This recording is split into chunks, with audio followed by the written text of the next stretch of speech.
being able to link characters together like that, and to have like maybe a younger adventurer look at an older adventurer and go, I want to learn how to do that, and then like start down the path. Oh, yes. Yeah. Yes. The little Italian man inside me is so happy. What's his name? Giuseppe. Welcome to Summon Greater Podcast. We're back. We're doing it again. We're doing it all over again. Still here. Hey, you're rather opinionated this week. Oh, I have so many opinions.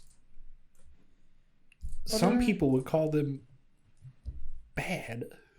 Some people would call them bad. Oh no! Do I have bad opinions?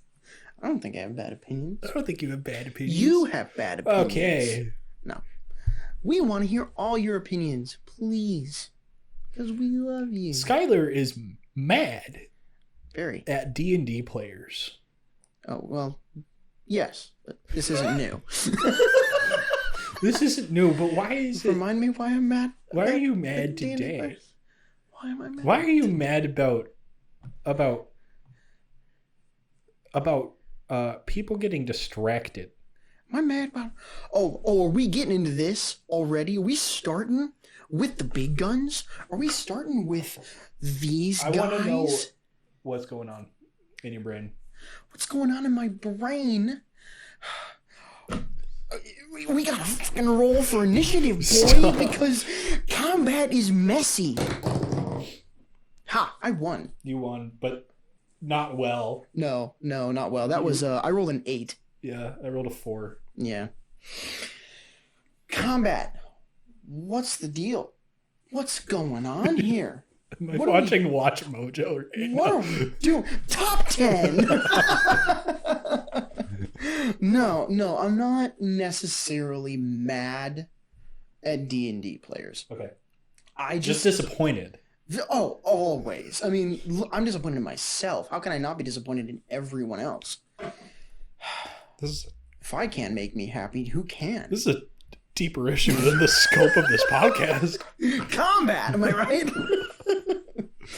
Oh, man. No, combat has always been a weird thing for me, because there are a lot of smaller groups of D&D players whose DMs have watched Critical Role, and they see the intense focus and dedication to every little thing that's happening that all those players have. And Matt is so good at reining them in and keeping them on task and going, okay, you're doing this thing next. You're up next. What are you going to do? What are you going to do? Let's keep it moving. And then those DMs go to their home games and they get frustrated or disappointed in their own players because their own players are slow. And maybe they're having conversations amidst themselves while one of your other players is trying to figure out what they're going to do on their turn. It gets messy. Yep. It gets really messy. And so I had a brainstorm. The other day, I decided I'm going to look up ways that I can make combat work better. And no need to be any more specific than that, right? The internet knows what I want it to tell me. And so I pulled open one of the first articles that I found, and it's funny. It's real funny. What you got? Some of the stuff that it came up with, some of the ideas that it had are good ideas. Others just made me giggle, and I'll give you some of my favorites. In the ones that were like actually helpful, we had alternate ideas for using initiative. One of the ideas that they said was, rather than having every single person roll individually, you could have one person roll for the group, and then you could have the group decide their own initiative, and then the DM would roll for the monsters and decide the monsters' initiative. It's unorthodox. It's really different. But it was different enough that it made me think, I haven't thought to try that. That might work. These are all completely untested by me. I don't know how I feel about these ideas personally in game. I love the idea of alternate initiative systems. Mm-hmm. I think it's really cool. Because something I will talk about in a minute is why so many D&D classes, ooh, I'm shaking, you got me angry, why they are so bad at initiative. The classes specifically. Yeah. How does that work? Because there are like maybe two, I can't even think of two. I can think of one class that gives you a bonus to your initiative. The only other bonus to initiative that I can think of off the top of my head is from the alert feat. Mm-hmm. Gives you a straight up +5 to your initiative. The only other class that gives you a bonus to your initiative is Barbarian, which gives you advantage on initiative. Other than that, it's purely based on your dexterity. That's it. I think a lot of people would say, but that's part of the point of your dexterity. I think so too, but the other thing that you gotta keep in mind, some people build their characters with dexterity as a dump stat. And I think that part of what people are forgetting is that initiative is not just how fast can you move. Mm-hmm. It is how fast can you realize combat is happening and then prepare for that. So I don't think allocating it purely to dexterity is fair. Because what if you have a paladin, right? Plate mail armor, dump stat is dexterity. They don't have any dexterity whatsoever. They've got a 19 armor class. They are bricked up for combat. And they roll for initiative. I love that took both of us a minute. Did you know what you were saying when you were saying it? No, not at all. You think there's a filter between this and this? No. Oh, man. Whoa. Bricked up for combat, bro. Okay. But yeah, so Paladin, they're all about combat. Absolutely no dexterity whatsoever. Uh-huh. That means their initiative modifier is going to be doo-doo butts. It's going to be bad. Mm-hmm. And so they're going to roll initiative, and they're inevitably going to wind up with a lower initiative score than the barbarian who has initiative and just ran in, and they may not even have any idea that they triggered a trap and there's things coming. Right. I think it should also be based on something else. I haven't figured out what the best alternative to that would be, but I think there should be more ways that you can improve your initiative modifier other than just dexterity, or like one feature from a class or one feature from a feat. Right. What's interesting about the alert feat is that it does denote just by existing that initiative isn't based on speed. Yeah. Strictly. Like, yeah, exactly. It, you know, the fact that it's called alert kind of tells you that it's got something to do with your awareness. Mm-hmm. Which, you know, if you were to rewrite the system based off just that notion, you might make like your wisdom mod. That's what I was gonna say. Yeah, wisdom would be a good one to have up there. Mm-hmm. Do you think it would make sense to have that be like an option for some classes in the same way that you know, certain casting classes have different spell casting modifiers from each other? That's a really cool idea. You think? I do actually really like that. Like having instead of having like your initiative modifier is your dexterity modifier and then add more things to that. Right. The option to say your initiative modifier could be your dexterity modifier or your wisdom modifier or your intelligence modifier. Right. That's really cool. I like that. What classes do you think base 5e would make some sense if paired with a wisdom initiative? Wisdom initiative. At risk of making them even more broken, I would say monks. I know. Real original there, huh? Yes, more broken, but also, yeah. And because thematically, purely from a thematic flavor standpoint, I think a monk's wisdom, and to that point too, also clerics. Clerics are high wisdom classes. Using wisdom, I think it could really give a cool spin on combat. Mm-hmm. And obviously this is something that happens once per combat, so it's not like it's going to be hugely impactful throughout the fight. But I think it's just another way to diversify how characters approach combat, which I think is important. Yeah, totally. And it's something, that being one of the things that was on this article that I was reading, just to throw you out one of the really funny ones that I read on here as well. They said explore alternate initiative forms. One of the next ones that they said was run your combat with fewer players. Which just struck me funny because... Like fewer players than you have present? I don't know. Oh, they just said fewer players. And it struck me funny because I was like thinking about it and I was like, combat with less people is easier. Yeah. Because there's less to keep track of. There's less going on and you get through turn order faster. But then I thought about it. I was like, that's not a combat decision. That's a campaign decision. It is. Because then you're kicking people out of your campaign or you're saying, you're not going to fight in this one. Go feed the horses or something like that. How weird. Like, I know.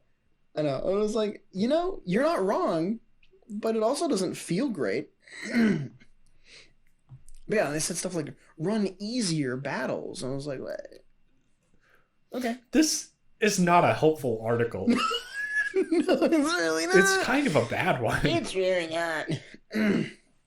Yeah, they also threw in there determine targets randomly, reveal the monster's armor class. Like, I was like, this is just like giving your players cheat codes. A little bit. Not necessarily that explicitly like, oh, they're cheating, but like you're kind of taking the fun out of combat and making it like, okay, just hit him harder. He's almost dead. Are you ready? Almost dead. There you go, you got him. Okay, back to roleplay. I was like, what? I don't like that. Let's laser in on revealing the armor class or revealing like a stat about one of your monsters. What are you doing? I think there is something to be said for a climactic moment. I don't think you should just tell them like, okay, guys, you're going up against some dire wolves. Their armor class is 13. So that's what you need to hit if you want to hit them. Yeah. Like, it just feels like if I were a player in that group, I would feel a little disrespected. Like, I'd be like, man, I don't need you to tell me what the armor class is. Let me go hit it. That's also such a weird one because like you don't really have control over whether you're going to hit that or not. The most you can influence is like who's going to attack this because who's got a better chance of hitting that. And also you're going to figure out what its armor class is naturally. That's what I was going to say. Every enemy you fight that takes more than 2 hits to take down, you're gonna figure out the armor class of. Just in not that long. Yeah, because usually when a dungeon master tells you missed, they're gonna go, ooh, almost. Yeah. Or ooh, you barely. Yeah, hit, there's always like clues right to like get to specifically the armor class. Yeah, exactly. Wow, that's so weird. That was just one that struck me as really funny again from that list. I was like, wow, this is a weird one. But then again, they came out of nowhere with a freaking gem, and they said, okay, use theater of the mind instead of a battle map. Mm-hmm. And I thought about it. I was like, wait, that would actually speed things up quite a bit because you're not measuring things, you're not whatever. But it was something that struck me as odd because I've never invested in battle maps. And so 95% of the combats that I have run have been either drawing a crude map on a piece of paper and using a D4 as the figurine for your character and just kind of going, I'm over there. Yep. Or we do it completely theater of the mind. Mm-hmm. And so I've been sitting here thinking like, oh man, combat's going to be so much better once I can get these battle maps. It'll just be, people won't like be so confused about where they are, what's around them. And to see that on the list of like how to make combat easier is to not use a battle map, it kind of hit me. I was like, wait, that's easier? Really? And I think it really depends on your group. I think it does because our group has actually done remarkably well with theater of the mind. Yeah. Just being able to say things like, okay, what specifically am I standing on? What is around me? What else do I see in the room? Because that is what makes combat fun. Not just point and shoot at monster. It's using your environment and being a part of your environment in combat. That's one of the most fun things about combat for me. So, yeah, that brings up the argument of theater of the mind or battle maps. What would you say about that? What would you think? Well, I used to have a perspective very heavily slanted toward battle maps, because theater of the mind is kind of hard for most DMs, I think, especially if you haven't been DMing for years. You've like pretty much always been at least kind of good at that, which I've just like considered, a marvel from the player side of things when like, especially when you did that in some of our earlier sessions in college. This is like, how does he know? Like in my mind, it's like those, it's like that I hate this trope in movies when two very intelligent characters are playing chess. You know where this is going.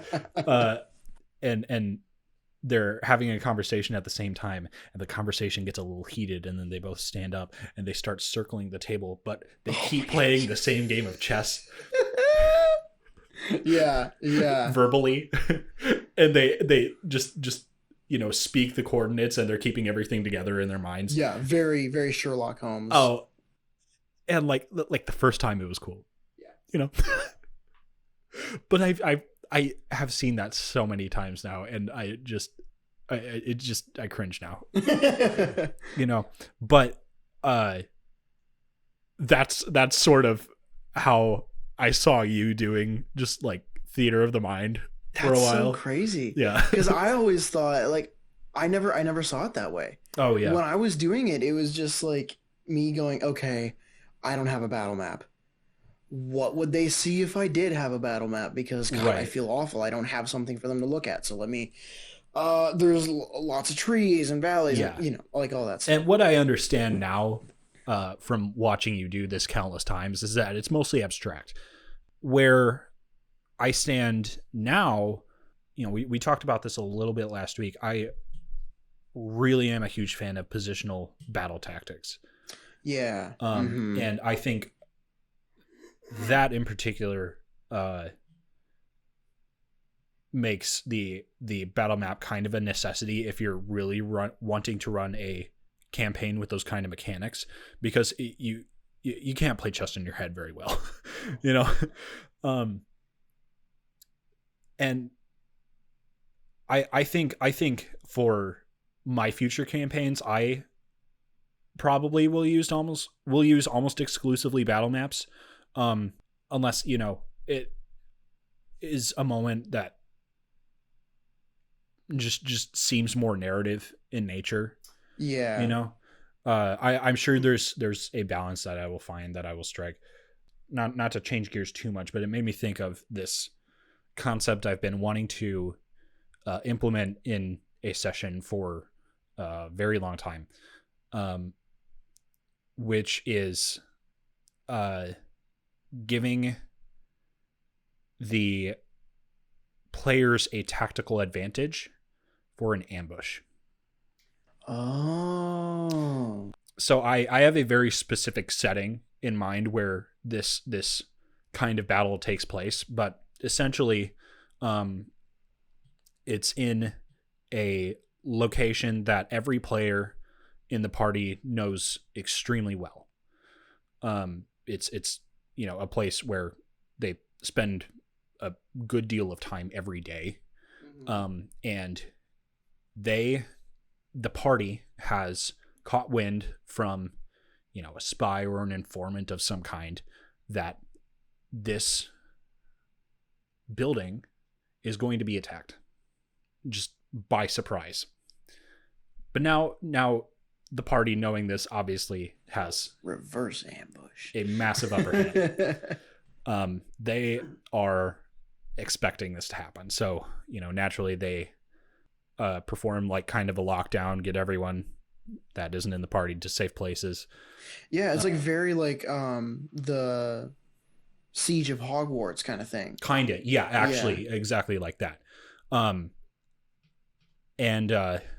then I wrap the session and give to my players a very, very detailed map of the location that they're going to be defending, because the characters know it well. Yeah. Right. Yeah. Especially if it's something like Hogwarts, So it's then players' responsibility for next session.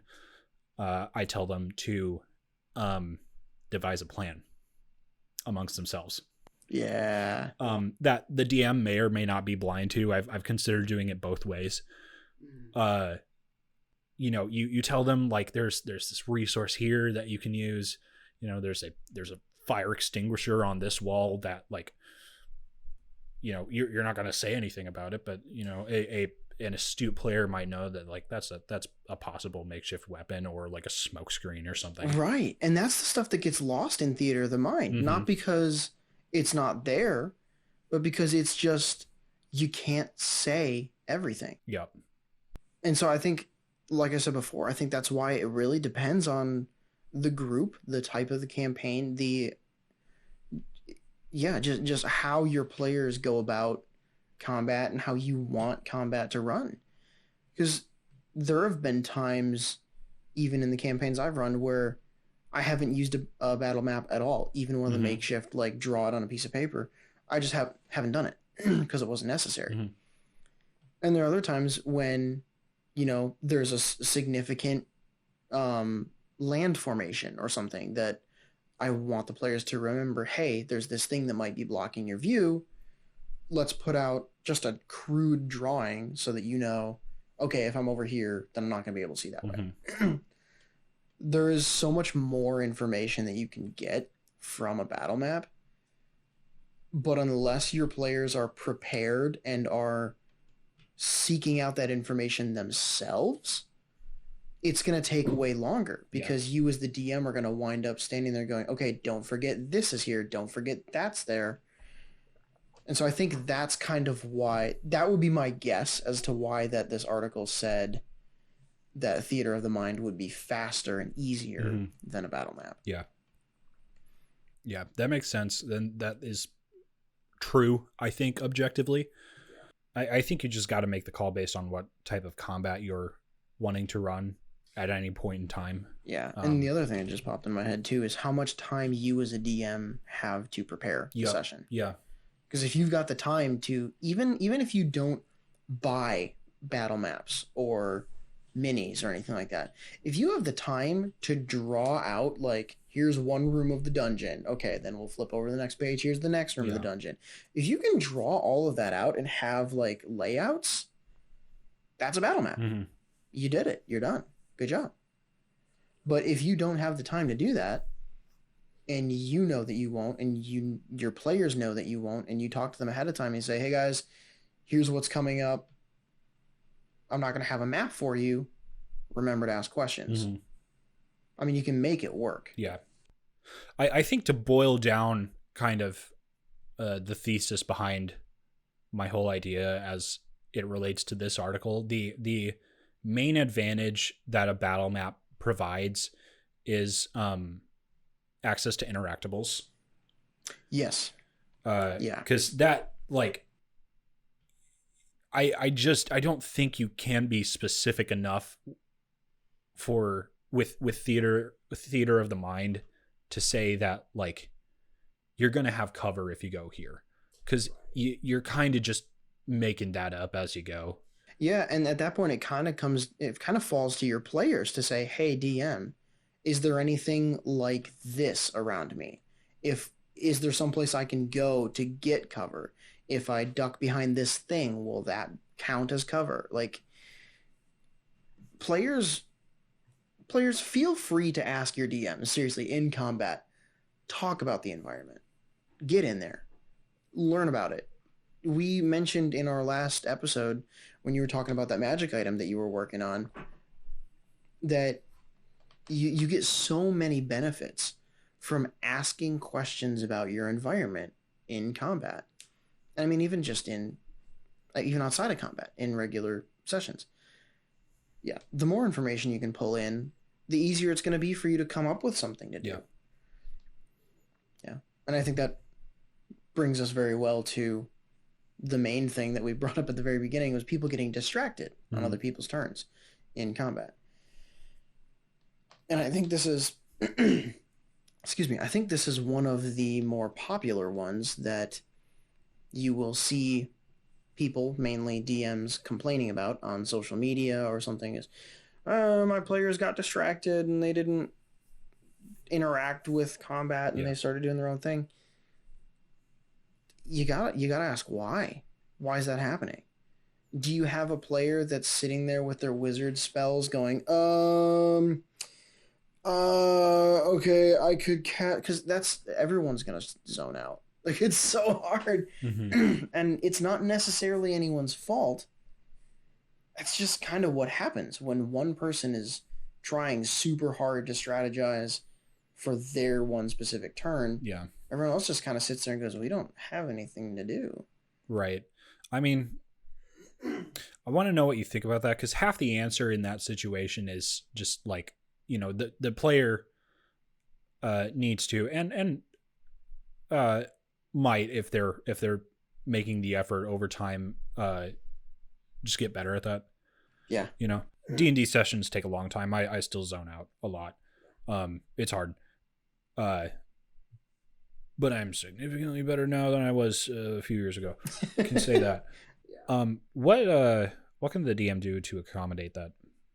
Yeah, that's a great question. And let me be perfectly clear about this. There is no right or wrong answer to how to fix players getting distracted at the table. This isn't me saying the players who get distracted at the table are bad players. This is me saying this is prevalent enough in the community that people are complaining about it and getting mad at their fellow players or the DM. And I don't think that's fair. I think that's something that needs to be a conversation. If your group is struggling to get through combat, in my experience, that usually happens with a group that is stronger at role play than they are at combat. I think at that point, one of the questions becomes, as a DM, how can I get every single player and character involved in every single turn? And I think that's something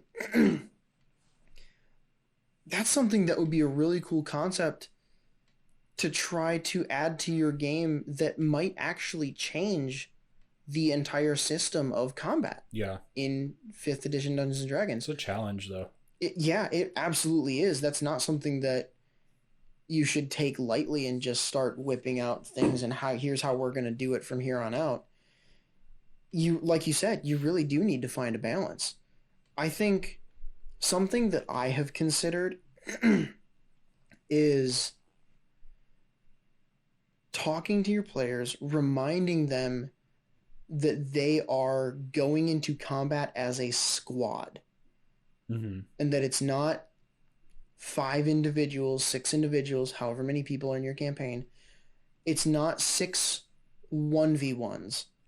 It's a group in combat with another group of enemies, or a single enemy, whatever it is. One of my favorite things to do is to encourage my players to, I'll call it pseudo role play outside of sessions. I almost always have a group chat for my, I shouldn't say almost, I always have a group chat for my D&D campaigns. I think if that's something that you have not done or do not do for your campaign, massively, massively helpful. Yep. I am always encouraging and rewarding my players for thinking and speaking in that group chat as their character or in a manner that would reminisce their character. And to that same vein, when combat comes up, I want to be, as a DM, I want to be asking my players, what are your cool combat abilities? What are your cool tricks and things that you can do? Is there any way that you can combo that with someone else in the party? How can your really cool thing help someone else do something really cool? I think it's really important to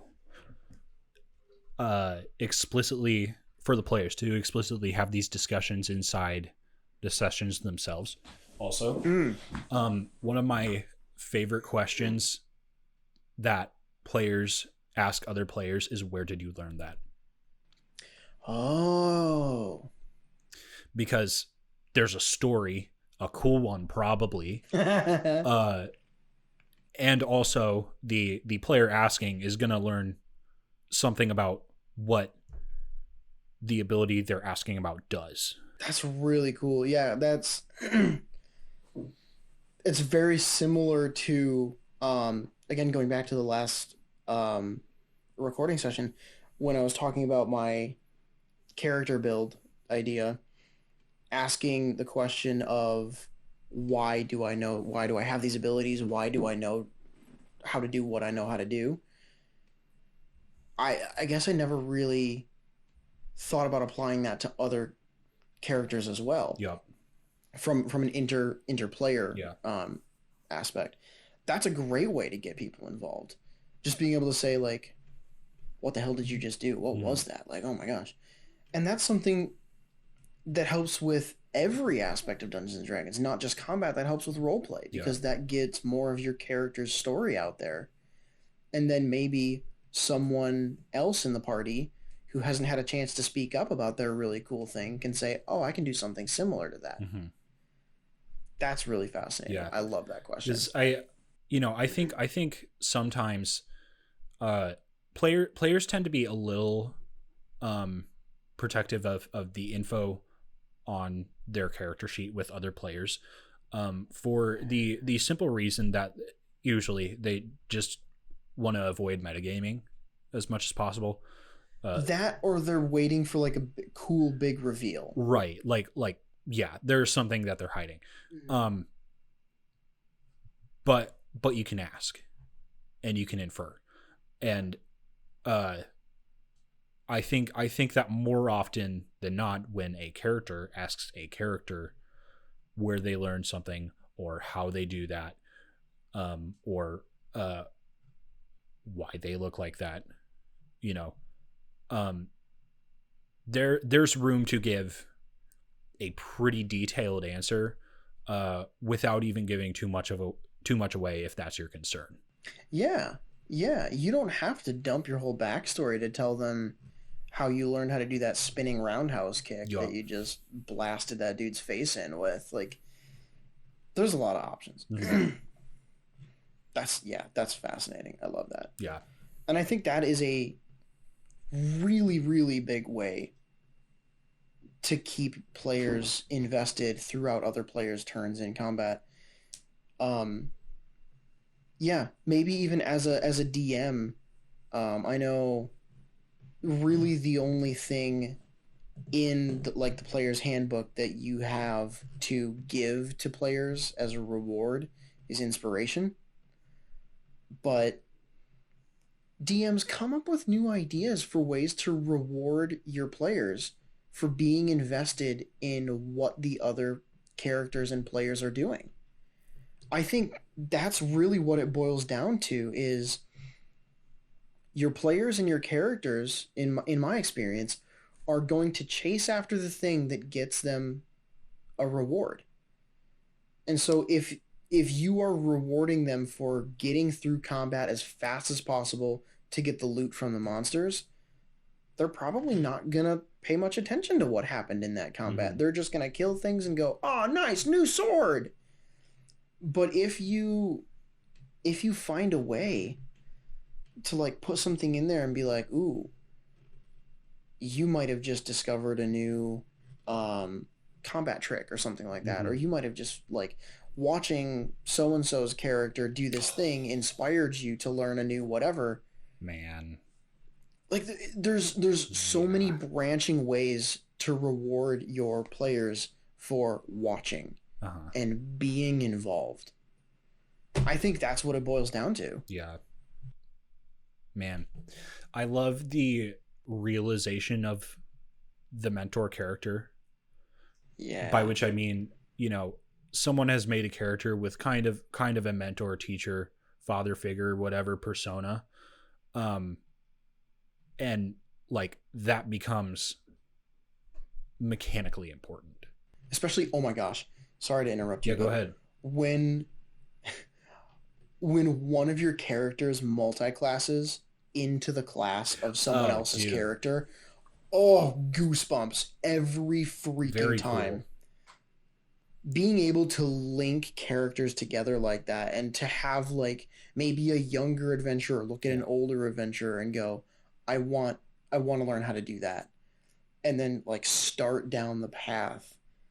Oh, yes. Yeah. Yes. The little Italian man inside me is so happy.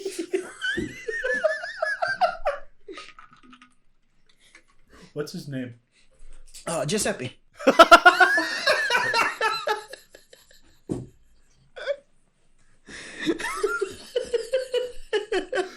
Oh God. Does your wife know?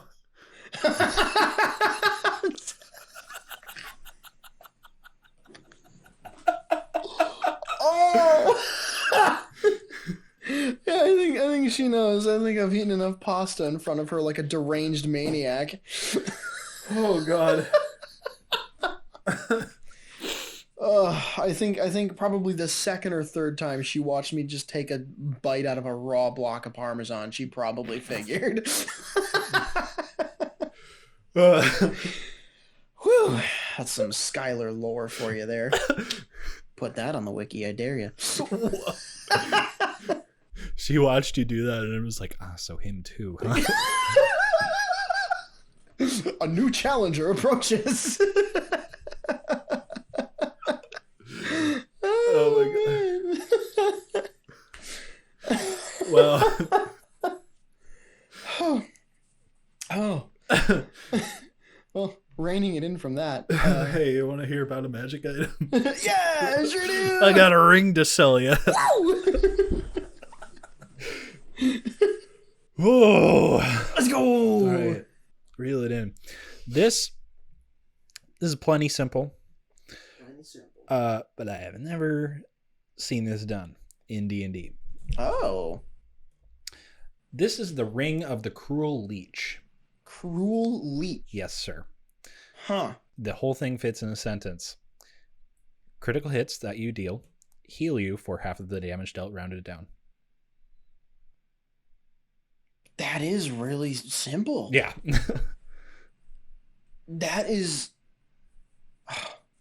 that's awesome. That's really cool. Cool.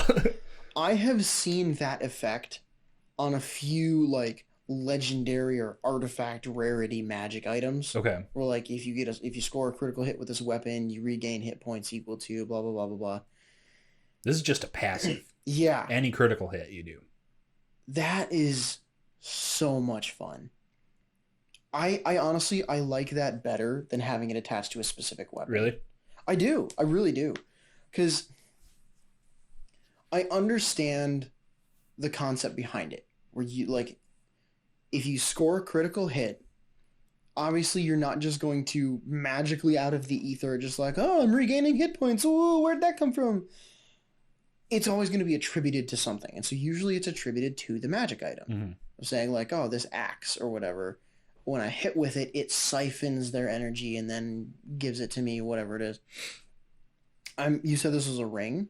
Yeah. It's perfect. It just takes the place of the magic weapon, mm-hmm. and it's just a ring that you have. I think that's really cool. I think that's something that you could realistically give to an adventuring party. I don't even think you need to wait to higher levels. I think you could give it to them at like level 8 or higher. Honestly, yeah. And it would be viable. Mm-hmm. I think the only time it might get kind of broken is if you have a player whose character is a champion fighter. I was gonna say, yeah, because they get the that's the only synergy I can really think of. Right, but the critical hit range on that subclass, it doesn't even go up that, or it doesn't even increase that much until super high levels. Mm-hmm. So like if that fighter gets to like level, I think it's level 17 or 18 where the critical hit goes to a range of 18 to 20 on the dice. Why not? I mean, they've probably already got a healer that's pumping hit points back into him anyway. At that point, it's just cool and useful, and it frees up some of the healer's spell slots. I think that is a genius magic item. Cool. I really do. Yeah, I love this effect so much. Crit heal is just one of my favorite mechanics that I've seen in any kind of RPG. Honestly, in any video game at all. Oh yeah, it's so cool because like it's rewarding. Like it almost always comes with some way to eventually boost the hell out of your crit rate. Yeah. And in those cases, like that's a fun way to play, and it's rewarding when you get those two pieces of the build together. Yeah. And nothing quite like that happens in D&D. The champion thing is like it exists, but you're not going to be hitting that most of the time. Right. That's still like you went from one of the 20 different options on a D20 to now 3 of the 20 different options on a D20. It's still, the likelihood's still not that high. I think that's a fair and balanced magic item. Yeah. The only thing I could possibly see someone adding to that, just to be a little on the cruel side, it would be a little funny. Mm-hmm. If you, like in conjunction, if you score a critical hit, you regain hit points. If you add to that, if you score a critical fail, you deal damage to yourself. I think that would be funny. But I don't think that would be good on the magic item. I don't think that would be something that necessarily balances it. I think it would just be a little weird thematically also. Yeah. I think it just makes it frustrating. I'm trying to think of what you could do though. To like flavor that? Yeah, because I like the idea of, a one also doing something. In my mind, it would be that you are getting these hit points from the ring itself, not necessarily stealing it from the other person. Maybe the ring steals it from the other person and then gives it to you. But then if you get a critical fail, maybe the ring steals some of your hit points instead. That's interesting. I also just came up with another magic item off the cuff. Oh yeah, hit me. I can't think of a way to make these two effects work together. The Fool's Brooch. Oh boy. When you roll a 1, you roll the damage. Mm-hmm. And it affects both you and your target. Okay. Now it removes the punishment for. It doesn't really remove the punishment for the crit fail. It's just kind of a different punishment. Yeah. I think. I think that's really cool. Because basically what that means is you are making sure that a natural 1 does not mean an automatic failure, an automatic miss. I think there needs to be a little bit of damage modification in there. Probably. Because I think you should probably wind up doing like half damage to the target or something. That would make sense. But then like maybe full damage or possibly even critical, like double damage to yourself. I feel like you probably have to flavor it some type of way also. Like the item might be a different object itself. What do you mean by that? Like a barb or something, or a cursed item. Oh, okay. See, I think it would just be cool for it to be like a very high rarity magical item. Because essentially, what you would do with that is it's not going to make a 2 hit. It's not going to make a 3 hit. It only makes a natural 1 hit. Mm-hmm. So you still have all of the options to miss in the world, but it basically means on a natural 20, you can rejoice and go, oh my gosh, critical hit, double damage, woo! But then if you roll that natural 1, you can go, oh, I actually still get to do some damage with this. Yeah. And then it's at the cost of some of your own hit points as well. I think that basically it doesn't fully negate the natural 1. Because I think as a DM, you can very easily say you still do the damage. However, this bad thing still happens. The thesis of this hypothetical item is just an item that completely reworks the way a crit fail works. Yeah. Into something specific, because it's usually not something specific. It's usually not something specific. It's more often than not something that the DM just kind of comes up with in the moment. Mm-hmm. But if you got a playbook, it's like something as simple as a wild magic surge, right? Roll 1, yeah, anything like that, or roll a table on like your sword breaks, your armor breaks, your shield breaks, something like that. Yeah, I'd love to come back to this. Yeah, I do really, really like this idea. This was a great one. On that note, you want to hear about what I found and brought to the table? I hear what you got. I found a subclass. A subclass for what? Subclass for Druid. Okay. It's a Druid subclass.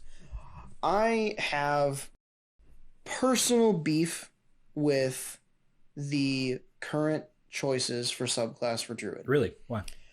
I think that there is not enough variety in the subclasses. We have so many Circle of the Land subclasses, choosing many different elements, whatever. And then we have like maybe 4 other subclasses. I don't know how many there are off the top of my head right now that are interesting and cool flavor-wise. But at the end of the day, if you play a Druid and you know that you're going to have combat in the campaign and you want to not suck at said combat, you're picking Circle of the Moon. Right. Which I think is such a bummer. I understand what Circle of the Moon is supposed to give to Druids, but I think they need to, in exchange for that, they need to make the Druid's other abilities just as strong as having an improved wild shape would be.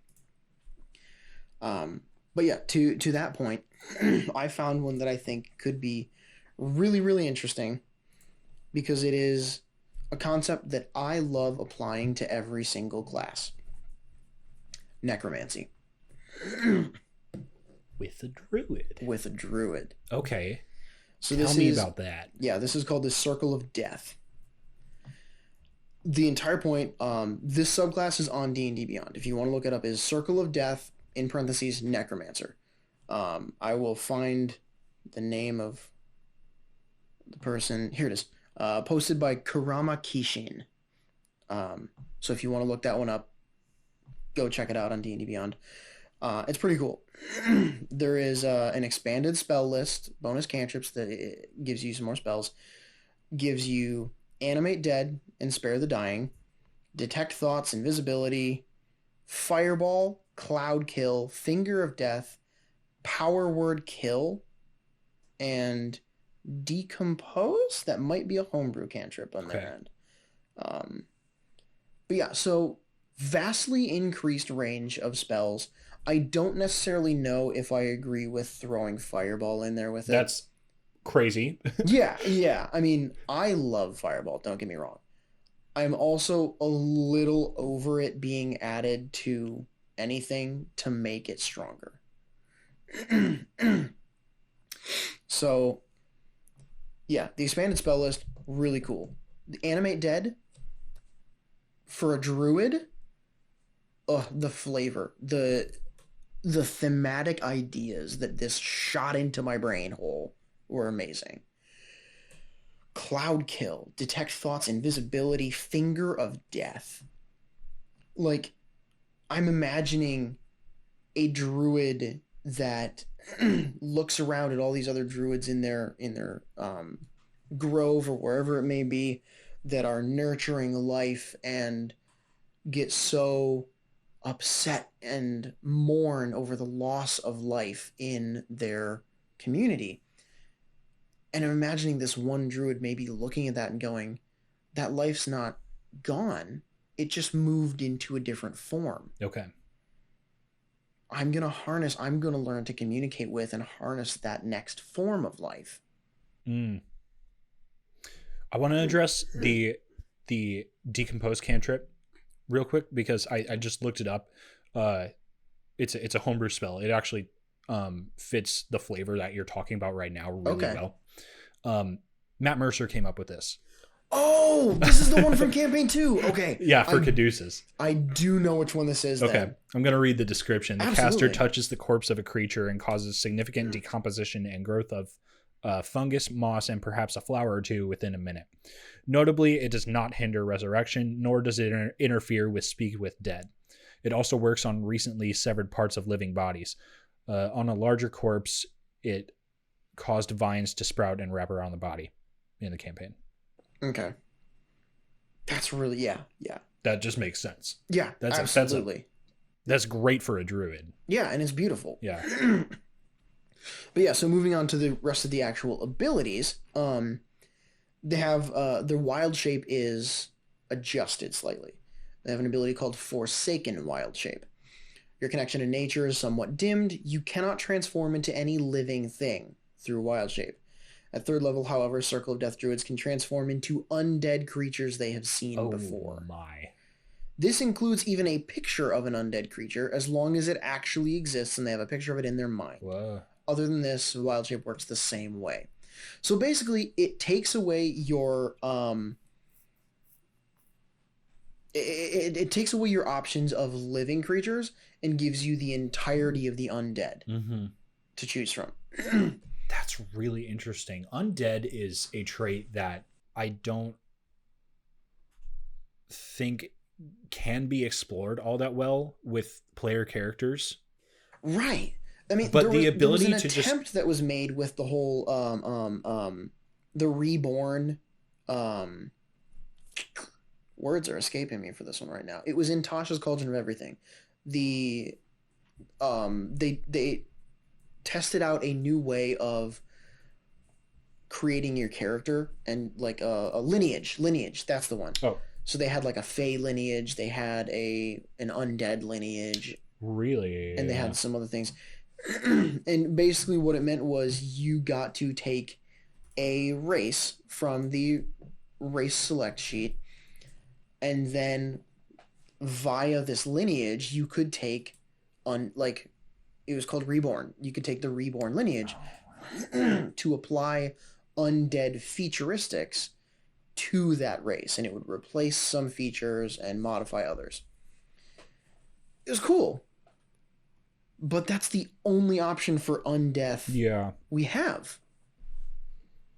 Wild shaping into that is really kind of genius. I thought so too. Yeah. Because it's like it's like the dichotomy of life and death. You have druids that are nurturing nature and everything like that. And if you are a druid of death, of necromancy, doesn't make sense for you to wild shape into living things. I just think that's great flavor. That's metal. Yeah. I like that a lot. So badass. Yeah. The next ability that's on here is worded a little confusingly. It says at 6th level, it's called Sacrificial Pawns, this ability, Sacrificial Pawns. At 6th level, you can use a bonus action to sacrifice your undead creatures to regain hit points equal to 1d12 per creature plus your wisdom ability modifier. At 6th level, you can use this ability once per short rest. At 14th level, you can use it twice per short rest. So I think what they mean there is when you cast Animate Dead and you have an undead creature animated, you can then sacrifice it to regain hit points. I like this. I think it's really cool. One thing that I thought would be even cooler is if you were able to have an undead familiar. Oh, yeah. As part of this subclass. Yeah, why not? I think it'd be really cool because then that way you don't have to use spell slots for Animate Dead to get the ability to sacrifice things for hit points. I think it would just need a cooldown on being able to resummon your familiar. Like if your familiar can't come back for 2d4 hours after you sacrifice it in this way, I think that would make it usable and not broken, because you're not just resummon and then sacrifice and resummon and sacrifice and you just fill your hit points. But yeah, I love the idea of that. Just being able to say like you are undead and you've already served your purpose in the world of the living. Now you're going to serve me and my purpose in your death, and I'm going to use what energy you have left. I think it is a gorgeous like circle of life kind of imagery in my head. Next ability on the subclass is called Unnatural Form. At 10th level, when your HP falls to 0, your spirit and body are separated. You cannot cast spells, but you also do not make death saving throws. You can float around freely at a flight speed of 60 feet. This state only lasts for 1 minute, and you must return to your body, or you automatically fail 3 death saves and die permanently. Oh, Lord. When you return to your body, you have to make death saving throws as normal. If you are healed while your spirit and body are separated, you return to consciousness. Interesting. Huh. Allies can see your ghostly form, but you cannot respond to them if they talk to you or ask you a question. Oh my god. You can use this feature 3 times and regain all expended uses when you finish a long rest. I think it deserves a little bit of tweaking. It might. But I love this concept. Yeah. Just to be able to say you have gone down, your spirit separates from your body, you have 1 minute. Say you're still in combat. That's 10 rounds of combat. Yeah. To get someone's attention and bring them to your body to heal you. I think that's so really interesting. cool. It's like I feel like someone just took a very strong liberty in their campaign and just for the sake of flavor, you know, and then later was like, I want to make this an actual thing. Yeah. And see, what I think would be really cool is if you have the ability to actually make attacks and deal damage in your spirit form.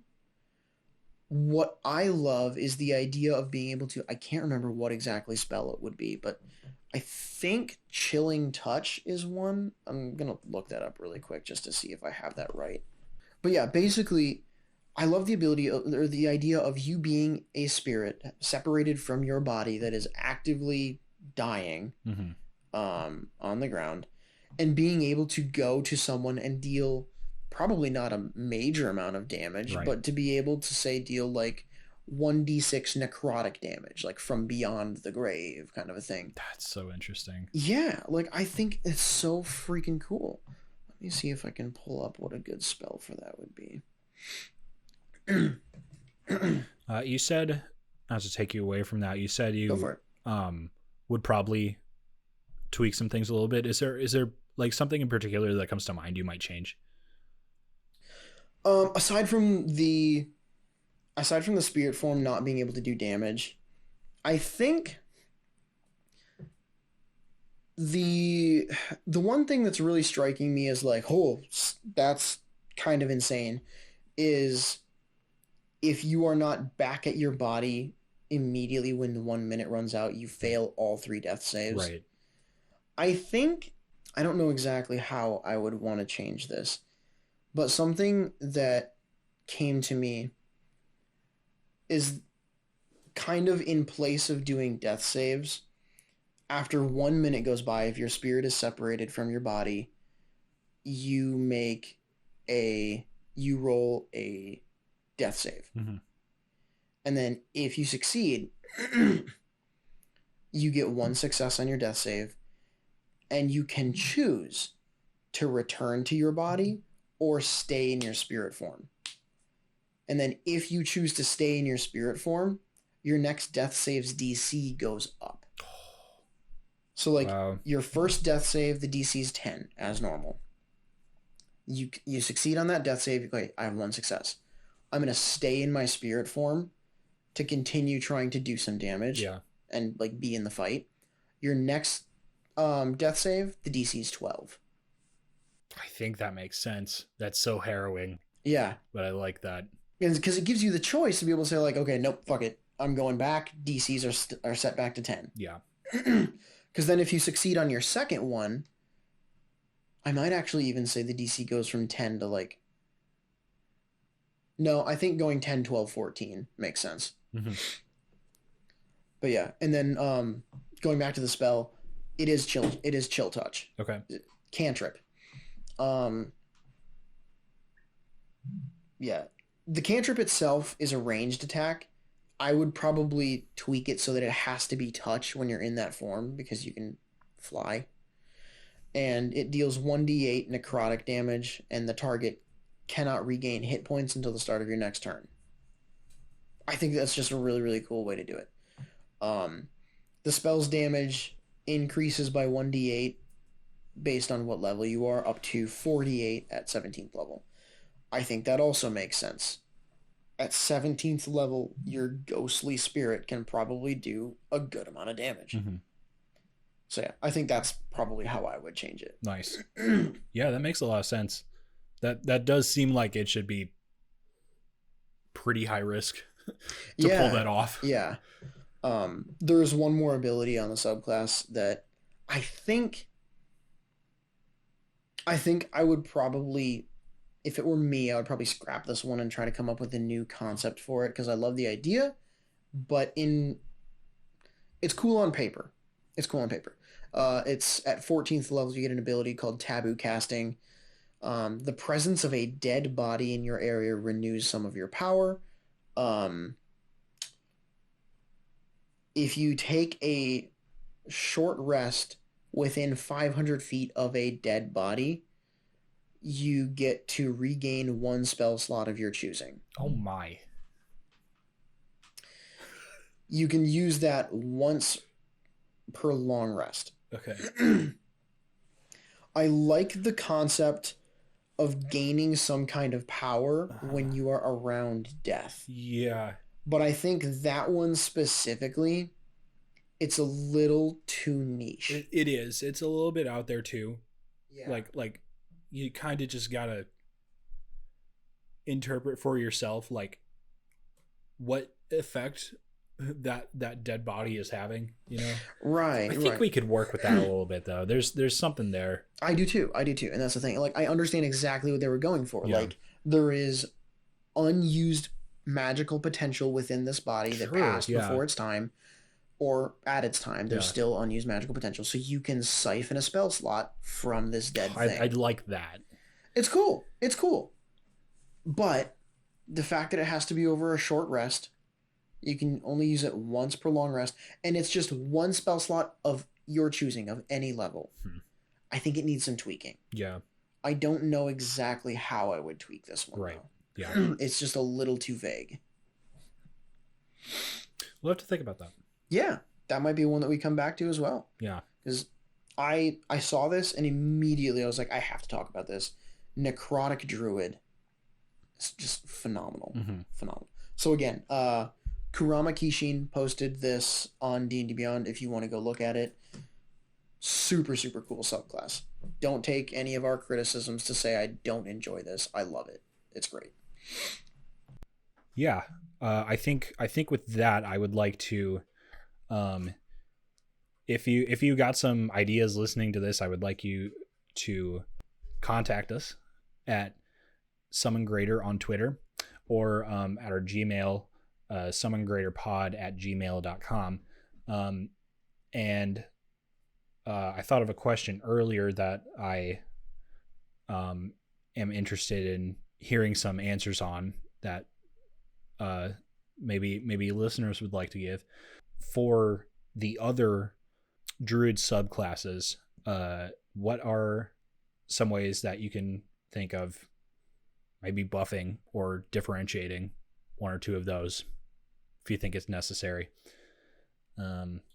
Spice them up. Yeah. And of course, we just want to hear what you made, and we want to talk about it. That's going to do it for this week, though. Thanks for listening to the end of this week's Summon Greater podcast. We will be back next week with more questions about druids, and specifically the Italian one that lives inside Skylar. Hey, mamma mia. Goodbye. See you later. Goodbye.